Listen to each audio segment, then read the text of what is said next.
נתחיל לפתוח את בית החזה, לסובב כתפיים לאט, להרגיש את הבית חזה שלנו נפתח בכל נשיפה.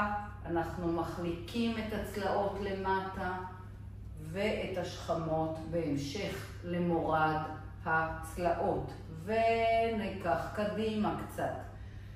לסובב לאט, אני מבקשת לא לעבוד מהר.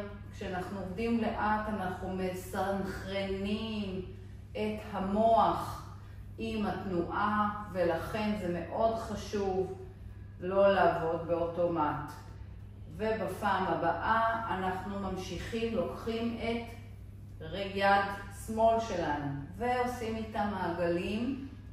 אמרנו שאנחנו עומדים בעמידת פסיעה כדי לאפשר תוך כדי המעגלים האלה לאט לאט להכניס גם תנועתיות בגב וגם תנועתיות נעימה באגן, כן? מין תנועת שמינייה כזאת, בסדר?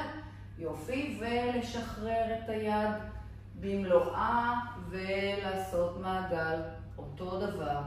נסו כשאתם מרימים את היד, לאט לאט הרי היד מאפשרת לנו קצת יותר, מפרק הירך משתחרר, הכתף משתחרר, ואז אנחנו יכולים יותר לנסות להרים את היד כשהיא ישרה.